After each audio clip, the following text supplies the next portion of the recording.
네, 반갑습니다. 네, 오늘 소개받은 공개 특강을 맡게 된 우리 남서울대학교 자매 가족기관이기도 하고 산하기관 서울 평생교육원에서 학장을 맡고 있는 민대욱입니다. 인사드리겠습니다. 네, 오늘 강의는 여러분들에게 살아가면서 지금 20대이지만 30대, 40대, 50대 나이가 들어서도 꼭 여러분들이 필요한 그러한 삶의 지혜이기도 하고 인문학 강의로 제가 재미있게 한번 풀어서 여러분들에게 강의를 하도록 하겠습니다. 자, 여러분 살면서 원하는 것이 있죠. 그런데 여기 계신 분들은 다 원하는 것이 다릅니다. 첫 번째로 제가 돈 이야기를 그럼 해볼까요? 자, 돈 이야기를 해보겠습니다. 살면서 여러분들 돈 매우 중요합니다. 여러분들 돈이 없으면 이 학교에 올 수 없죠.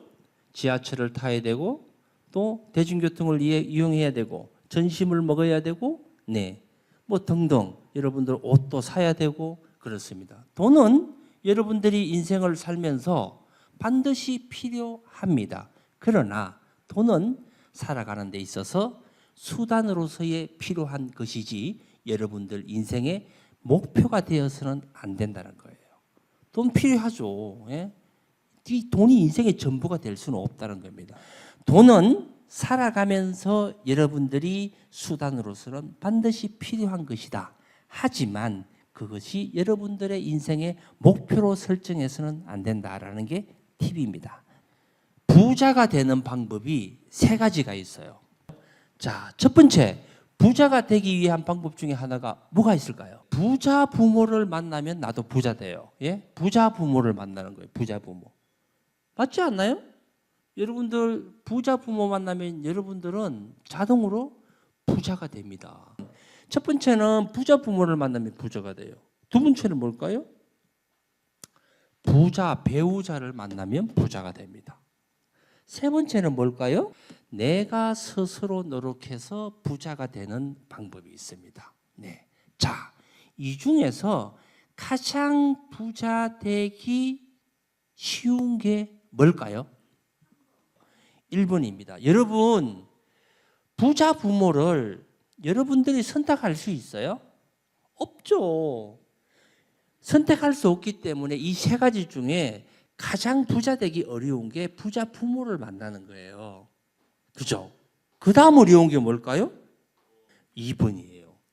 그 다음 가장 부자 되기가 쉬운 게 3번. 내가 스스로 노력해서 부자 되는 것이 가장 쉽습니다. 제 나름대로 세 가지를 카테고리로 제가 정리를 해봤어요. 그죠? 근데 여러분들 제가 이렇게 말씀드리니까 사실 현실적으로 맞잖아요. 그죠? 맞는 이야기예요. 우리나라의 예를 들어볼게요. 지금 돈 이야기하고 있는 거예요. 여러분. 네. 이렇게 부자가 되는 방법은 이렇게 있는데 우리 대한민국의 부자들은 어떨까요? 대한민국 부자가 3대가 못 가는 이유가 있습니다.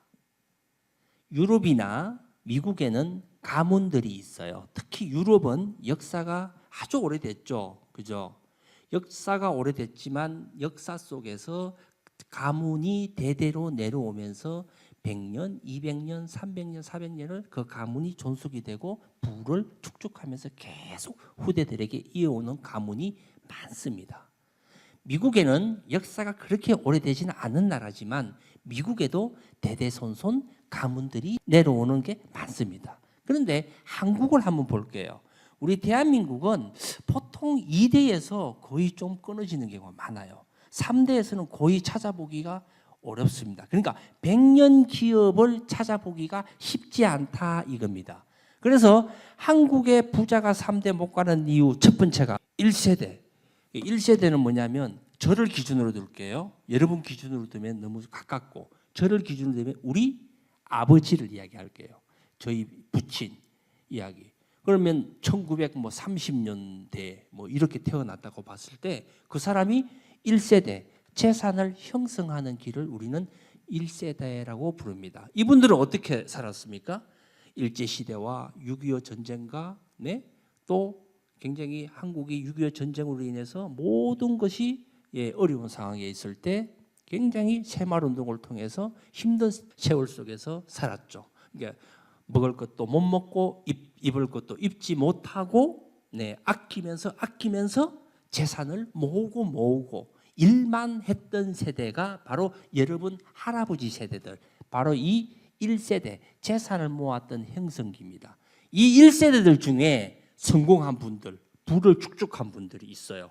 이런 분들은 아주 많은 부를 해서 다시 말하면 현대나 삼성이나 SK나 뭐 대우는 지금은 이제 없어졌지만 뭐 그런 대기업, 여러분들이 잘 알고 있는 그런 대기업들이 그냥 된 게 아니라 다 60년대 이때에 그러한 여러분들 할아버지 뿔 되는 분들이 입을 거 입지 않고 먹을 거 먹지 않고 쓰지 않고 열심히 일만 해서 벌어서 성공을 이뤘습니다. 우리는 이러한 세대를 재산을 형성해서 부가되었다 해서 재산 형성기로 나눕니다. 자, 그 밑에 아들이 이제 저 태어났겠죠, 그죠? 제가 이렇게 태어납니다. 제 아버지가 열심히 일을 해서 재산을 축적을 해서 부자를 만들어 놨어요. 현대라는 큰 그룹을 만들었습니다. 제가 그것을 이어받습니다. 열심히 그것을 발전시키고 또 현상을 유지하기 위해서 노력을 끊임없이 합니다. 우리는 이러한 우리 세대를 뭐냐 하면 2세대인데 재산, 현상을 유지한다, 재산을 유지한다 해서 현상 유지기 이렇게 제가 붙여봤습니다. 여기까지는 2세대예요. 저까지는. 좋아요. 여기 이제 밑에 여기 앉아 있는 우리 남서울대학교 20대의 학생들이 3세대라고 저는 규정을 합니다. 자, 이렇게 해서 3세대가 태어납니다. 3세대는 뭐냐면 가산, 다시 말해서 자산을 탕진하는 가산 탕진기다 이렇게 저는 해석을 했습니다. 왜? 지금 3세대는 쓰는 거는 1등이에요. 잘 써요. 왜? 어려운 시절이나 뭐 그렇게 할아버지나 아버지 시대에 살지 않았기 때문에 또 돈을 벌어보지 못했기 때문에 그러한 할아버지와 아버지가 물려준 또 현상을 가지고 있는 자산을 가지고 어떻게 쓰는 부분에서는 1등이에요. 그러나 돈을 벌고 발전시키고 증가시키기 위한 거는 해보지 않았기 때문에 어렵다는 거예요. 자, 이렇게 우리 한국 부자가 3대가 못 가는 이유가 이러한 할아버지, 아버지, 아들 이렇게 통해서 쭉 내려오면서 무엇이 문제이기 때문에 3대를 이어가지 못하는 그 큰 기업들이 무너져 내리는 이유가 여기 있습니다. 왜 이 돈에 대한 또 이 자산에 대한 이런 부분에 대해서 계속 맥락을 유지하지 못하는 이유는 뭘까? 그러기 위해서는 그 진단을 먼저 하기 위해서는 미국의 3대가 가는 어떤 이유를 우리는 알 필요성이 있어요. 자, 미국에는요 3대, 4대, 100년, 200년, 300년 가문들이 이어져 내립니다. 가문을 구성하는 인적 재산입니다. 미국은 사람, 가족이 누구냐 이것을 중요한다는 거예요. 가문이 중요하다는 것을 가리킵니다. 가족과 사람과 이런 것들이 끊임없이 그런 훈련들을 시킨다는 겁니다. 그렇게 해서 성장을 합니다. 그 다음 이것을 미국에서는 가장 1번으로 놓는다는 거예요. 제일 상위에 놓는다는 거예요. 상위에. 돈이 아니라 이 사람에 대한 가문의 인적 구성을 가장 중요하게 여긴다라는 뜻입니다. 그 다음 두 번째로 중요하게 여기는 게 뭐냐면 이 사람의 가문이 중요한데 거기에 소유한 뭡니까? 지적 재산. 앞에는 사람의 인적 재산이죠. 뒤에는 지적 재산. 다시 말하면 지식, 교육, 예? 교육을 끊임없이 시킨다는 거예요. 그 교육이 끊임없이 시키면서 좋은 정보가 나한테 들어오고 그 정보를 통해서 또 다른 사람들에게 알려주고 전달하고 공유한다는 겁니다. 인적 재산 플러스 지적 재산을 그만큼 첫 번째, 두 번째로 두고 삶의 방향성을 어릴 때부터 지속적으로 가르쳐서 성장시켜 준다는 거예요. 세 번째는 뭡니까? 구성원들의 물적 재산, 인적 재산 플러스 지적 재산 플러스 물적 재산이 뭐예요? 땅, 건물, 돈 이런 것을 최하위에 둔다는 거예요. 미국의 가문이 이어지는 그 가장 중요한 중에 돈은 제일 밑에 하위에 둔다는 거예요. 그러니까 인적과 지적 재산과 물적 재산을 최하위에 두면서 그 가문을 존속해서 이어지게 하는 가장 근본적인 이유가 여기에 있다. 1번, 2번이 이루어지게 되면 저절로 다 따라오게 되어 있다는 그러한 논리인 거죠.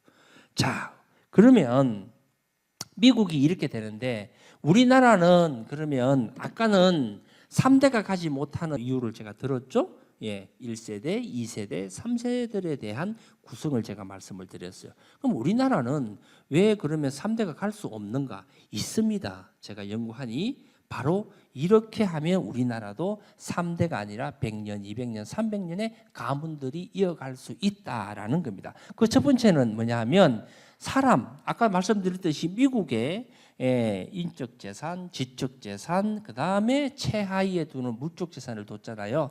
우리도 미국의 그러한 방법처럼 인적 재산을 중시하고 자녀를 교육시킨다는 거예요. 사람이 중요하다. 네가 누구냐, 누구한테 태어났느냐, 우리의 공동체가 얼마나 중요하다는 것을 어릴 때부터 가정에서부터 또 학교에서부터 그렇게 배워서 나가야 된다는 거예요. 이게 최상위에 두어야 된다는 거예요. 그 다음에 뭡니까? 이렇게 인적 재산을 중요하고 지적 재산을 최대로 교육하고 확장시켜라. 그러니까 교육을 최대한으로 여러분들이 정보를 많이 넣고 교육을 학문을 많이 넣고 하면 그게 여러분들은 뭡니까? 내면이 튼튼해지면서 확장이 된다는 거예요. 여러분은 호주머니에 돈이 예를 들어서 많이 가지고 있어요. 돈을 가지고 있으면 친구들이 여러분 돈을 많이 가지고 있다고 생각하면 친구들이 여러분들에게 막 친하게 되고 막 이렇게 붙습니다. 그러면 어떻게 돼요? 돈은 뺏긴단 말이죠. 내가 아무리 지키려고 해도 그게 남한테 뺏길 수가 있어요. 그러나 뺏기지 않는 게 하나 있어요. 뭡니까? 지금 설명드렸듯이 여러분 좋은 정보와 여러분 교육입니다. 지식입니다. 이 지식을 넣으면 아무리 많은 지식을 여러분들이 가지고 있어도 다른 사람이 여러분들 지식을 뺏어갈 수 있다? 없다? 없습니다. 돈은 있다? 없다? 있습니다. 그만큼 여러분들이 그런 좋은 교육을, 좋은 정보들을 많이 받고 그 다음 어떻게 해야 되느냐? 그 교육을 이거 내 거니까 내가 딱 지켜야 돼? 아닙니다. 예, 그 교육은 여러분들이 다른 타인으로부터 제가 지금 여기서 특강을 하죠. 이런 좋은 정보와 좋은 지식들을 나누잖아요. 공유하잖아요. 이렇게 지식은 공유했을 때 그 빛이 2배, 3배, 4배 크게 확장이 되어서 그게 발전적인 요소가 되는 거예요. 이해하셨죠? 그죠? 이렇게 우리나라에도 3대, 4대, 5대, 6대가 계속 가문이 이어지기 위해서는 이러한 교육과 시스템이 필요하다는 거예요. 자, 세 번째 뭡니까? 이렇게 해서 세 번째는 끊임없이 인적 재산을 중요시하고 자녀를 교육시키고 지적 재산을 최대로 확장을 시키면서 인적 재산의 중요성을 모든 구성원들이 공유를 해야 된다는 겁니다. 이렇게 되면 우리도 미국이나 유럽이나 그런 가문처럼 아주 몇백 년이 흐르게끔 쭉 가문을 이어갈 수 있고 부자들의 맥락을 유지할 수 있으면서 뭡니까? 그러한 부자들도 유럽의 미국처럼 우리도 나눔, 기부 문화들이 확산된다 그겁니다. 여기 한번 잘 보세요, 여러분. 잘 보면 직업 선택 동기에 따른 부의 축적 여부 조사입니다. 아이비리그 대학 아시죠? 아이비리그 대학은 뭡니까? 전 세계에서 가장 머리가 좋고 공부 잘하는 애들이 미국의 저기 북부 쪽 그쪽에 있는 여러 대학에서 뭐 하버드, 뭐 스탠퍼드, 뭐 예일 뭐 이런 대학들 많잖아요. 그런 대학들이 세계 최고 대학들이 미국 북부 쪽에 많이 몰려 있잖아요. 예? 거기 대학에 4학년을 대상으로 졸업하는 학생들을 대상으로 무엇을 조사했냐 하면 이런 조사를 했어요. 첫 번째, 1,500명 중에 좋아하는 일, 그러니까 돈 많이 버는 일을 선택하는 학생, 그 다음에 좋아하는 일을 선택하는 학생, 이게 두 가지 질문을 던진 거예요. 얘네들을 언제 20년 동안 리서치를 통해서 얘네들을 조사하는 거예요. 야, 얘네들은 머리도 세계에서 제일 좋고 공부도 제일 잘하는 애들이니까 20년 후에 이 두 가지 질문을 던졌을 때 선택을 통해서 백만장자가 어디서 몇 명이 나올까를 리서치 조사를 하는 거예요. 돈 많이 버는 일로 100억을 나는 될 수 있다고 딱 한 학생이 몇 프로? 83%가 나왔어요. 20년 뒤에는 백만장자가 내가 될 수 있어 라고 하는 학생이 1245명, 1500명 중에. 그래? 그럼 나머지 17%몇 명? 255명. 아우, 그래도 나는 내가 좋아하고 잘하는 일 선택할게요. 그래서 그 사람들은 255명, 17%는 내가 좋아하고 잘하는 일을 선택했어요. 자, 이렇게 해서 20년 동안 가는데 조사를 하는 거예요. 20년이 지났어요. 지나고 나서 너무 궁금한 거야. 이 리서치 조사 이 연구팀이죠. 미국 연구팀이 야, 백만장자가 몇 명이 어디서 나왔을까라고 딱 조사를 했는데 놀라운 결과가 나왔습니다. 돈 많이 버는 일 1245명에서 20년 뒤에 백만장자가 101명 나왔습니다. 나왔는데 여기에 돈 많은 일을 선택하면 나는 부자 될 수 있어 라고 했는데 20년 뒤에 보니까 101명이 나와서 백만장자가. 그런데 한 명이 나왔어요. 한 명. 100명이 어디서 나왔을까요? 100명이 나는 내가 좋아하고 잘하는 일 할 거야. 여기서 나온 거예요. 백만장자가. 여러분들이 인생을 살면서 돈은 여러분들이 살아가면서 수단으로서는 필요한 것은 맞다. 하지만 여러분들의 인생의 돈은 목표와 지향의 최종 목표가 되어서는 안 된다. 반드시 여러분들이 포기하지 않으면 이룰 수 있다라는 겁니다. 두 번째는 이제 명예를 얘기할 건데요. 이 300이라는 영화가 무엇을 남기느냐 하면 내 사랑하는 가족과 조국과 그리고 내 자신의 명예를 위해서 나는 이 전부를 나는 건다. 살면서 여러분 꼭 돈이 아니더라도 명예스러움을 가지고 살아가는 사람도 있다는 겁니다. 또 두 번째, 돈, 명예. 이거보다도 아니야. 나는 권력이 최고야. 권력만 가지고 있어도 난 돼. 난 돈, 명예 이런 것보다도 권력이야. 요즘 뭐 여러분들 TV 보면 거의 뭐 TV가 유튜브도 그렇고 보면 거의 정치 영상물들이 많이 올라오잖아요. 네, 이러한 정치인들도 마찬가지. 권력. 나는 권력이 있어야 돼. 그래야 내가 힘이 있어야지 내가 이 천하를 다 질 수 있어. 내가 원하는 대로 갈 수 있어. 이런 어떤 권력력. 거기 대표적인 사람이 여러분 여기 보시면요. 나폴레옹 여기 딱 말 타고 있죠. 백마를 타고 있는 이 나폴레옹을 제가 올려놔봤습니다. 국민들은 뭡니까? 나폴레옹이 전걸을 때 거기에 부패된 나라의 그 권력들을 타도하기 위해서 그 젊은 청년이 땅딸막 청년이 봉기를 들고 일어나잖아요. 그렇게 해서 하나하나 나라들을 자기 손에 넣습니다. 하면서 권자의 자기가 황제로 올라가게 되는 순간 프랑스 국민들은 이 나폴레옹에게 식상함을 느낍니다. 너도 역시 그 황제의 권자를 탐하기 위해서 이렇게 했구나라고 해요. 처음에는 나폴레옹은 그러지 않았어요.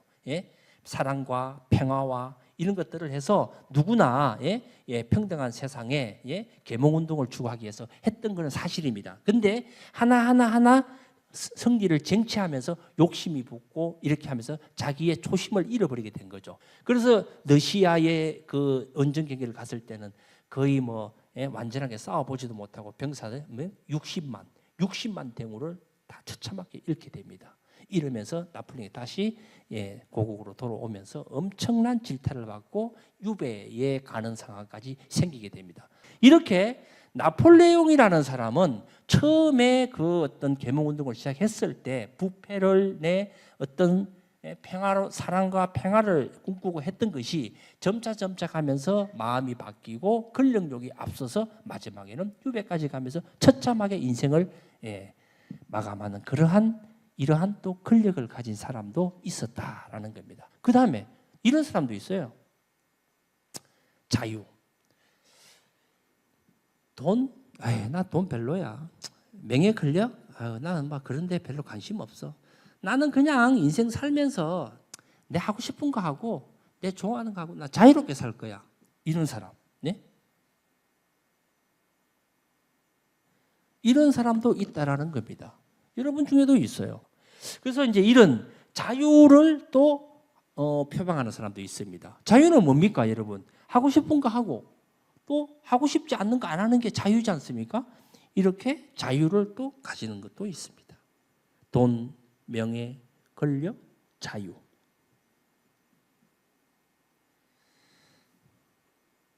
또 하나는 뭐냐면 이제 마지막 여러분들이 우리가 살아가면서 원하는 것이 있는데 그 원하는 것들이 여러 가지가 있어요. 다양하게 있단 말이죠. 그 마지막 기부입니다.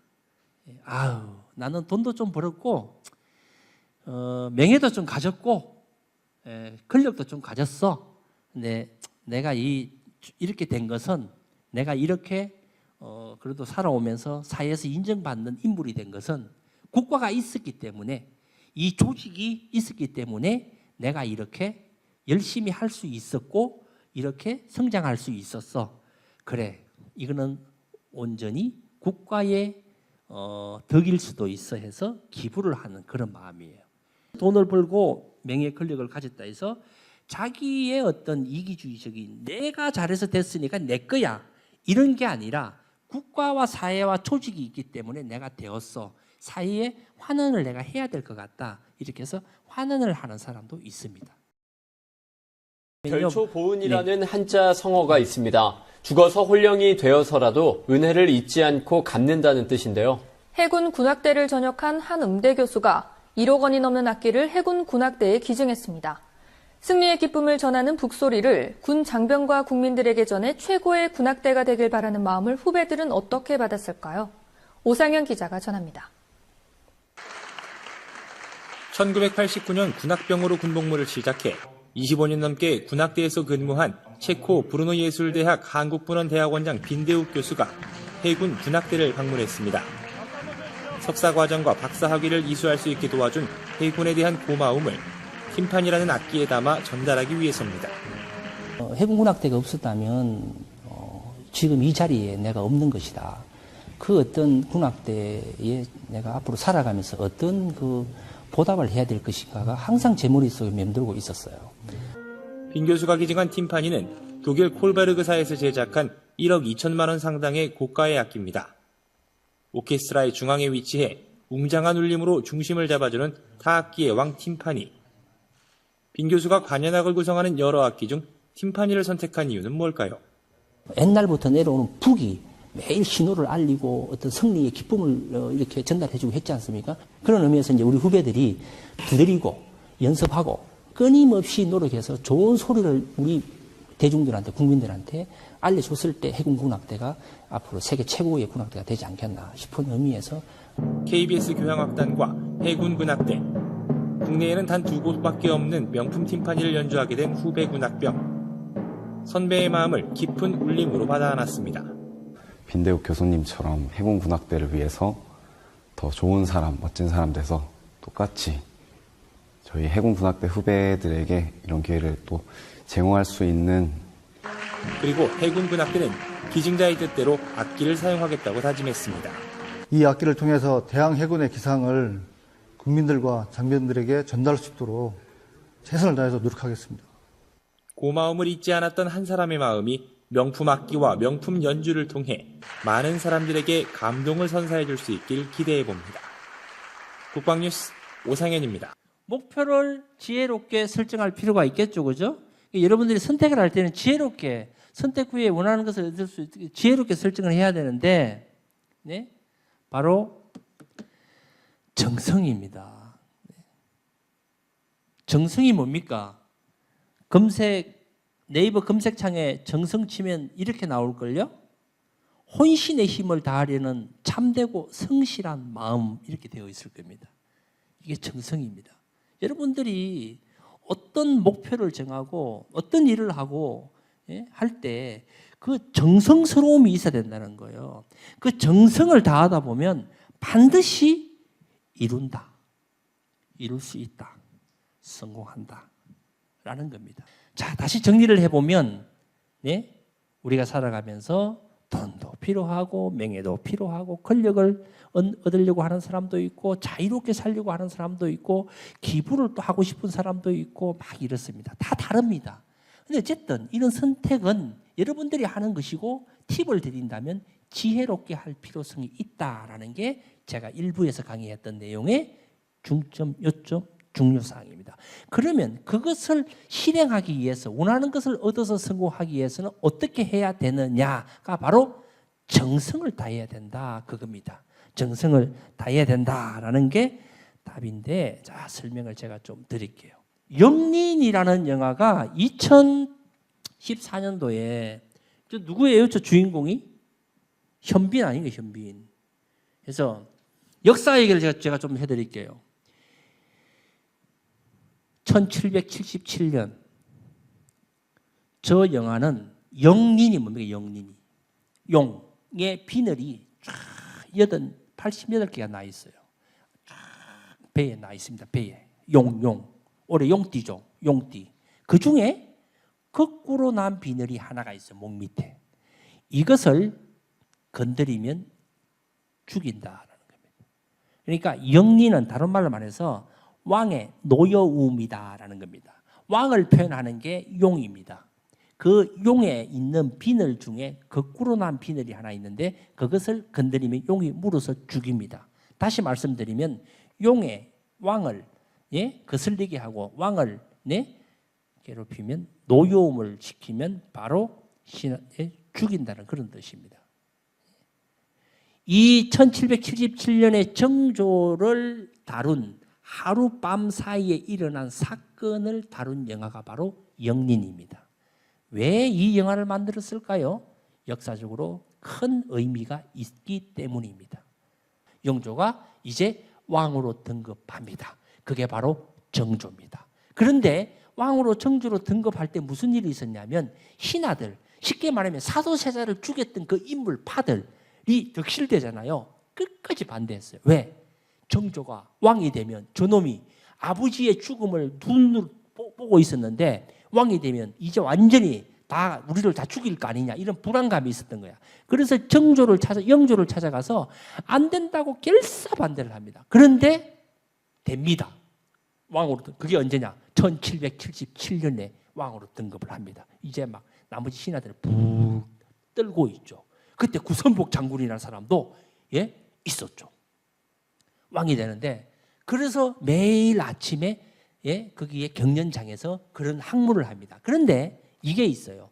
정조가 아버지의 죽음과 그 한맺힌 그리고 자기가 왕이 되면 언제든지 적역들이 나타나서 자기를 죽일 것이라는 걸 자기는 너무나 잘 알고 있었어요. 그래서 어릴 때부터 자기가 연만 게 두 가지가 있어요. 조선의 역대 27명 왕 중에 가장 무술과 학문을 가장 깊이 있게 가장 수준 높게 한 사람이 바로 정조입니다. 왜 했느냐?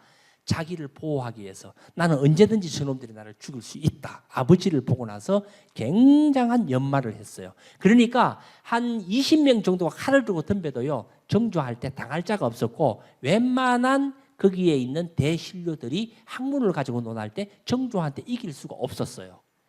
이 정도로 정조가 대단했어요. 그리고 나서 경연장을 하는데요. 다 매일 하면은 신하들이 막 정조를 부정 막 이렇게 뭐 질타하고 뭐 안 된다 그러고 반대하고 막 이럽니다. 뭐든지 하는 거를 사사건건 반대합니다. 반대. 이러니까 정조가 자 여기서 중요한데 이렇게 얘기를 합니다. 대신들은 관료들은 내가 하는 것마다 다 반대를 그렇게 하느냐? 그렇게 대신들이 똑똑하면 내가 하나 여러분들에게 질문을 하나 드리겠다. 여러분들은 공자, 아들, 자사의 중용 23장을 다 아는 신료가 있으면 오늘 여기서 내 앞에서 읊어보거라. 읊어보시오. 그러면 내가 여러분들 하는 거 다 내가 다 따라가겠습니다. 이렇게 질문을 던집니다. 신료들이 중록 23장은 어떤 내용인지는 알아요. 그렇지만 그것을 토시 하나 틀리지 않고 쫙 이야기할 수 있는 신료는 단 한 명도 없었어요. 옆에서 내관, 지금으로 말하면 비서실장이죠. 비서실장이 딱 옆에 있잖아요. 항상 오른쪽 뒤에 한보 뒤에 딱 있잖아요. 침묵이 흐릅니다. 침묵이 흐르는데 아무도 없으니 이 정조가 이렇게 얘기를 합니다. 내관은 내가 지금 질문한 중용 23장을 아는가?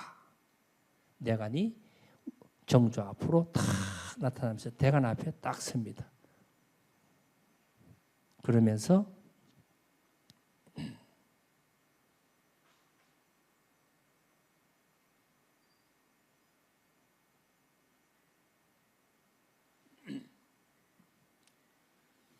기차치곡 공농유성 성적형 형적적 저정명 명적동 동적변 변적화 유천 하지성 위능하니라. 이 말이 무슨 말이냐면 저 위에 있지만 작은 일도 무시하지 않고 최선을 다해야 한다. 최선을 다하다 보면 정성스럽게 된다. 그러니 오직 세상에서 지극히 정성을 다하는 사람만이 나와 세상을 변화시킬 수 있다라는 겁니다. 이 이야기를 없습니다. 그러니까 대신들이 신료들이 고개를 못 드는 거죠. 그래서 끝납니다. 다 끝나고 나서 이 신료들이 이제 저 정조를 가만히 두면 안 되겠다. 이제 큰일 났다. 그러면서 정조가 대신들 앞에서 이런 얘기를 합니다. 백성을 무시하고 백성을 거지로 보고 왕을 무시하고 백성을 하늘과 같이 섬기고 모셔야 될 신료들이 막 이런 얘기를 합니다. 신료들 앞에서. 나의 아버지는 사도세자다. 탁 던집니다. 이러니까 이 신료들이 큰일 났다. 이제 사도세자를 저거가 죽였으니까 저 말은 우리를 가만히 두지 않겠다는 이야기구나라고 합니다. 그리고 이제 그 자리는 파해집니다. 그리고 이 사람들이 회의를 합니다. 회의를 하는데 무슨 회의를 하냐면 구손복 장군도 있습니다. 지금으로 말하면 이제 완전히 막 그런 이제 파들이죠. 예? 야, 저 구손복 장군의 병력들을 다치고 있으니 오늘 저녁에 날이 어둡기 전에 정조를 처형하시오. 목을 베시오. 그 임무를 구손복 장군이 저거 아버지도 당신이 그래 뒤주에 같이 넣었을 때 딱 이렇게 했으니까 하시오. 안 그러면 우리 다 죽습니다. 이런 회의를 해요. 예? 모의를 합니다. 모의를. 그러니까 오케이. 병력이 얼마나 되겠습니까? 2,000명이면 되겠습니다. 제 무술이 뛰어나니까 2,000명. 오케이. 그럼 딱 했어요. 오케이 됐어요. 그런데 이 정보가 정조가 죽기 전 2시간 전에 이 정보가 새 나갑니다. 비서실장이 정조한테 가서 각하 대왕 큰일 났습니다. 빨리 제가 말 두피를 준비할 테니까 저 빨리 피신하셔야 됩니다. 이렇게 해서 딱 말하니까 정조가 말 두피를 딱 대기하라고 합니다. 대기하고 나서 다 필요 없고 비서실장하고 내 부하 2명하고 나만 말에 올라타라. 그 나를 따라라 하면서 이제 뭡니까? 이제 구손복이는 2시간 뒤면은 2,000명을 데리고 이제 정조를 죽이러 들어오는 거야. 예? 딱 징을 치고 있는 거야. 근데 정조가 말을 딱 타고 도망을 가는 게 아니라 인조처럼 도망을 가는 게 아니고 어디로? 적진 속 구손복 장군 2,000명이 있는 곳으로 흰 백마를 타고 뒤에 부하 장수 2명을 데리고 글로 들어갑니다. 참 얼마나 참 멋진 장면입니까? 이렇게 해서 쫙 들어가는데 2,000명 앞에 딱 가는데 부하가 앞을 막습니다. 멈춰라. 넌 누구냐? 나는 구손복 장군 부하입니다. 못 들어간다. 예, 비켜라. 그러니까 이 정조가 워낙 무술이 뛰어나잖아요. 바로 그냥 대각선으로 목을 팹니다. 목을 다 날립니다. 그 부하들을. 그러니까 문이 쫙 부하들이 쫙 길을 터줍니다. 그리고 구순복 장군 앞에 딱 있습니다. 1대1로 대적하는 거예요. 대적하면서 정조가 구순복 장군 앞에 딱 섭니다. 구순복 장군이 원하는 세상이 바로 이것이냐 이렇게. 그 피 묻은 왕이 가지고 있는 칼이 보검이라 그러거든요. 보검을 탁 던지면서 그 구순복 장군 앞에 탁 칼이 꽂힙니다. 그래 칼이 꽂히면서 네가 원하는 세상이 그 피 묻은 그 세상이냐 이렇게 말합니다. 그러니까 구순복 장군이 딱 보고 자기가 죽이러 가려고 하는데 정조가 스스로 죽으러 들어오는 거야. 그러니까 얼마나 참 기가 차겠어요. 그러면서 이 정조가 그 복음에 묻은 칼을 봐라. 네가 그 복음에 이 왕의 신하게 될 것이냐 이 왕의 복음이 될 것이냐 선택을 해라. 그러면 내가 지금까지 네가 역무를 꾸몄던 모든 것을 다 용서해 주겠다. 이렇게 얘기를 합니다. 하니까 구순복 장군이 기도 안 차거든요. 이거 자기가 죽이려고 하는데 죽으러 왔는데 저런 말까지 하니까. 근데 어쨌든 그 상황은 일단 죽이지 못하고 구순복이가 정조를 죽이지 못하고 끝납니다. 끝나는데 그날 저녁에 제가 구순복이를 찾아갔어요. 꿈에 내가 하도 궁금한 거야. 죽일 수 있었는데 왜 안 죽였을까? 그 찾아갔어. 제가 구순복 장군님, 빈 교수가 어떤 일인가? 꿈에? 네. 그 죽일 수 있었는데 왜 안 죽였습니까? 구순복이 나한테 그러는 거야. 빈 교수. 내가 쟤를 죽일 수 있었지. 그런데 내가 그 사람을 죽일 수가 없었어. 왜요? 저렇게 정성스러운 저 혼신의 힘을 다하려는 저 참되고 성실한 저 마음으로 깡곡하게 자기가 아니라 이 나라를 위해서 생각하는 저 구구절절 저 마음이 죽음을 알면서도 나의 복음이 될 것인가 나의 신하가 되면 모든 걸 용서해 주겠다는 저 정성스러운 저 말에 내가 도저히 죽일 수가 없었어. 빈 교수 이런 말하는 거예요. 그 잠이 빡긴 거야 내가. 그래서 정조를 못 주겠다는 겁니다. 이게 바로 정성입니다. 간절함, 간절하면 이룰 수 있다. 원할 수 있다. 원하는 걸 얻을 수 있다는 겁니다. 이 정조처럼 제가 그래서 이 정조 이야기를 해드리는 거예요. 정조 이야기를. 그게 바로 정성이라는 거예요. 그래서 하늘도 탐복했다는 거예요. 탐복해 죽을 걸 알면서 들어갔단 말이죠. 그 정성스러운 그 간절함으로 인해서 23장에 저는 한 100번 넘게 읽었어요. 100번 넘게. 굉장히 뜻이 깊고 26장도 제가 굉장히 많이 읽었는데요. 외우지지가 않더라고 되게. 근데 단어 하나를 제가 놓고 하루를 간 적도 있어요. 뜻이 너무 많아. 너무 깊어. 그냥 소설책 읽듯이 휙 이렇게 읽고 지나가는 게 아니에요. 하나를 가지고 진짜 하루를 고민한 적도 있었어요. 눈물이 날 정도도 있었어요. 너무너무 좋았어요. 26장에 이런 글이 또 있습니다. 지성무식이면 무의이성이라. 이게 무슨 말이냐면 지극히 정성을 다하게 되면 의도하지 않아도 이루어지게 된다라는 뜻입니다. 여러분 절대 포기하지 마세요. 정성을 다하면 여러분들 반드시 늦을 수 있고 늦게 될 수는 있지만 언젠가는 꼭 여러분들이 의도하는 대로 이룰 수 있다는 거예요. 그런 정신을 가지고 여러분들이 학업에 공부를 하고 또 졸업을 하고 나서도 그 직장에 다니면서 그런 마음으로 그런 정성으로 최선을 다한다면 여러분들은 반드시 여러분들은 성공할 수 있고 이 사이에 든든한 일꾼이 될 수 있다는 겁니다. 그게 우리 남서울대학교를 빛나게 할 수 있는 여러분들이 될 수 있다는 겁니다.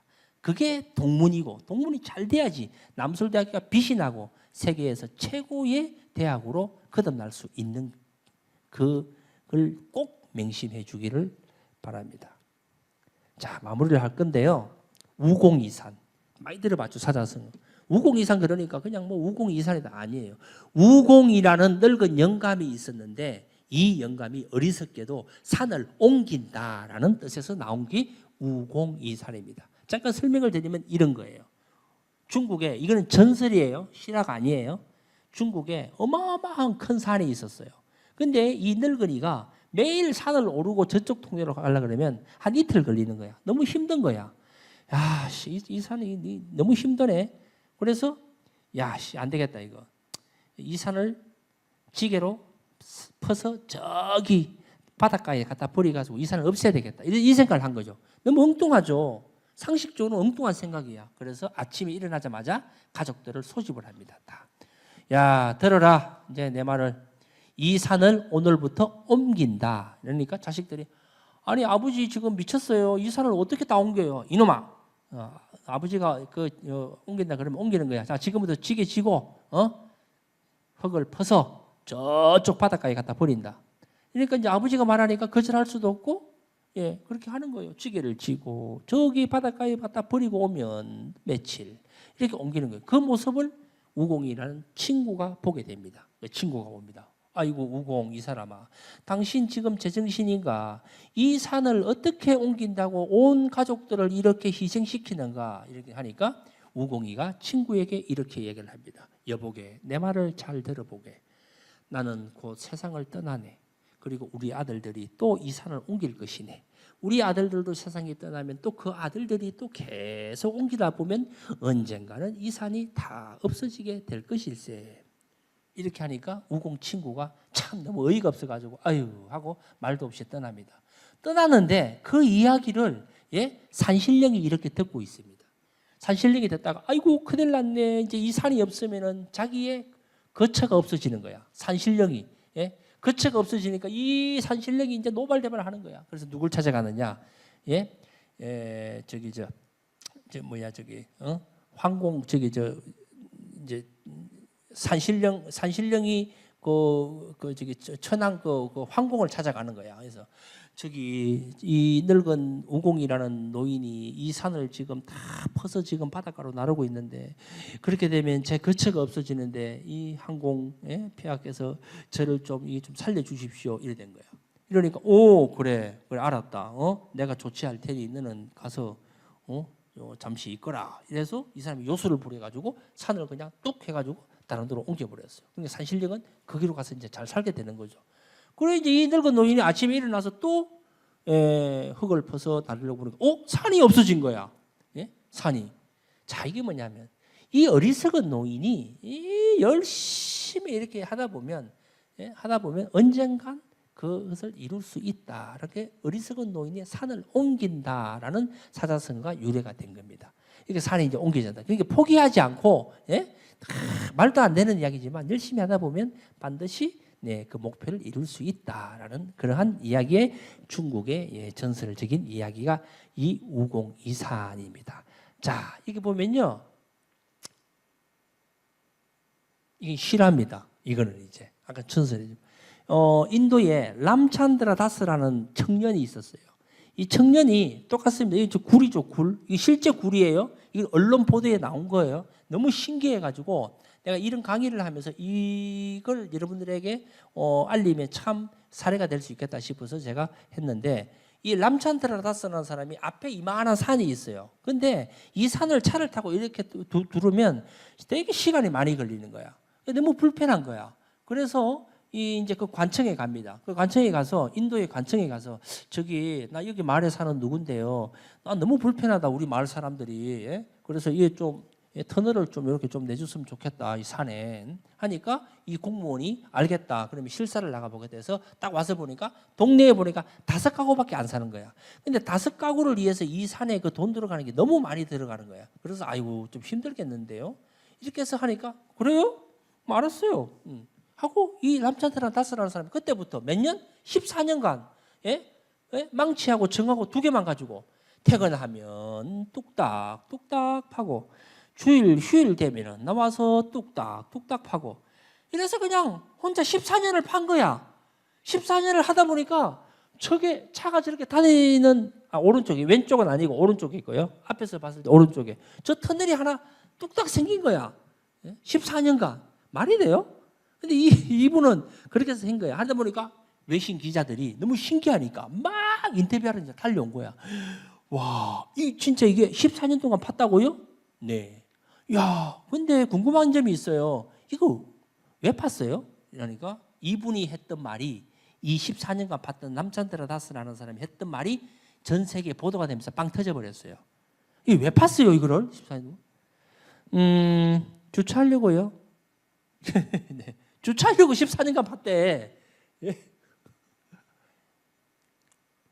무엇을 이야기하려면 주차를 하려고 14년을 팠던 어떤 목적이 있어서 14년을 팠던 이 사람의 그 간절함 반드시 10년이 걸리고 20년이 걸리고 14년이 걸려도 포기하지 않고 하면 반드시 뜻을 이룰 수 있다는 걸 보여준 거예요. 여러분 이렇게 한번 생각해 보세요. 이 터널에 돈이 100억이 묻혀 있어.